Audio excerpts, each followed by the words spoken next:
Mga paaralan ang kabilang sa mga napinsala ng lindol, gaya ng ilang gusali sa Davao Region na pinadapa ng pagyanig ngayong unang araw ng pasok sa eskwela. Kamustahin natin ang sitwasyon doon sa live report ni Emil Sumangil. Emil! Jonathan, nasaksihan ko kung gaano katindi ang idinulot na malakas na lindol sa mga gusaling pinaguho nito.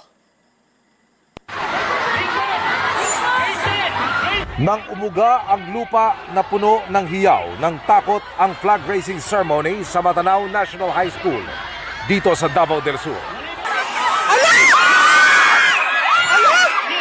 Lalong nasindak ang mga estudyante at guro nang gumuho ang dalawang palapag na gusali roon. Mabuti na lamang hindi na nila ginagamit ang gusali. Mga kapuso, ipakikita po namin sa inyo ngayon ang itsura ng isa sa mga gusali ng Matanao National High School na pinaluhod ng pagyanig kanina. Tuluyan ng hindi mapakikinabangan pa ang mga silid-aralan. Bumagsak ang mga kisame, sumayaw ang mga pader at nabaluktot ang mga poste at humalik po sa lupa ang second floor. Buti na lamang hindi na po ginagamit ang gusaling ito mula pa noong 2019 dahil una nang idineklara bilang structurally defective. Mga kapuso, ang gusaling ito, kung nasaan po ako ngayon, ang ginagamit ngayon ng mga mag-aaral. Hindi po ito kinakitaan ng anumang damages, kaya't sa oras na ibalik na ang klase, ito pa rin ang papasukan at tuloy-tuloy ang magiging klase ng mga mag-aaral. Sa awa ng Diyos, lahat po ng ating students ay safe kasi facing yung mga bata natin sa flagpole, nasa likod po, medyo malayo po din sa mga bata. Ito po yung building natin na condemn na siya. In fact, naka-cyclone wire yan siya para hindi talaga mapasukan ng mga bata. Agad pinauwi ang mga estudyante at guro. Ayon sa alkalde ng Matanao, magsasagawa ng assessment sa lahat ng mga gusali ang kanilang municipal engineering officer bago mag-resume ang pasok ng mga estudyante at empleyado ng lokal na pamahalaan.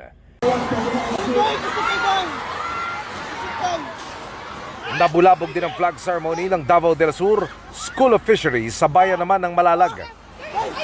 Ayaw ka! Down lang.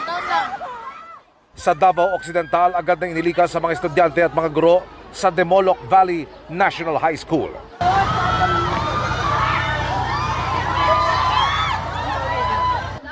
Sa Santa Ana Central Elementary School sa Davao City,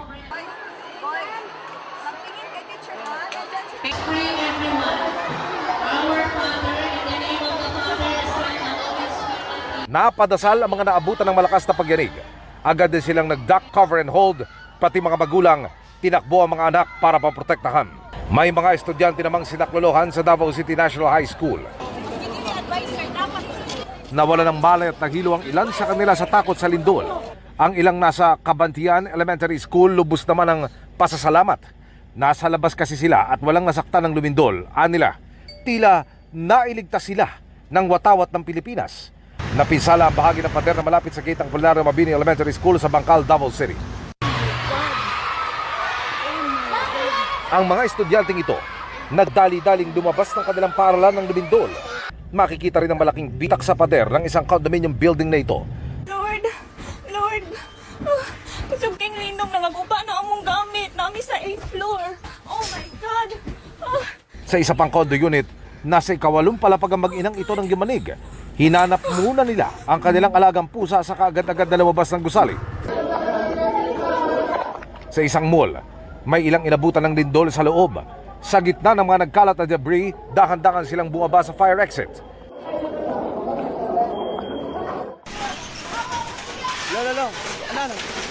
Ang mga salaming bintana ng gusaling ito sa Matina Playa sa Davao City nakalas at naglaglagan. Sa lakas ng lindol, napahinto ang ilang motorista at napadasal. Father God, tama na Father God. Marami ring bahay ang nasira, pati tanggapan ng gobyerno. Inanunsyo ng Davao City LGU na work from home muna ang kanilang mga tauhan bukas maliban sa mga nakatuon sa emergency, health and traffic services. Suspindido rin bukas ang klase ng face-to-face. Jonathan, sa pakikipag-ugnayan natin sa Sarangani Province PDRRMO, binanggit nila na umaabot na nga sa 1 bilyong pisong halaga ang mga sinirang buildings, struktura nitong lindol na naganap kaninang umaga. Ito raw ay kinabibilangan ng 5 shopping mall, 7 ospital, 4 na hotel, 5 eskwelahan, 3 restaurant, 2 simbahan at iba pang mga maliliit na commercial establishment. Tayo mula sa area na ito ay papasok na sa area ng General Santos City at magbibigay tayo ng update bukas na bukas. Mula rito sa boundary, Jonathan, ng mga probinsya ng Sarangani at Davao del Sur, balik sa inyo dyan sa studio. Ingat kayo riyan at maraming salamat, Emil Sumangil.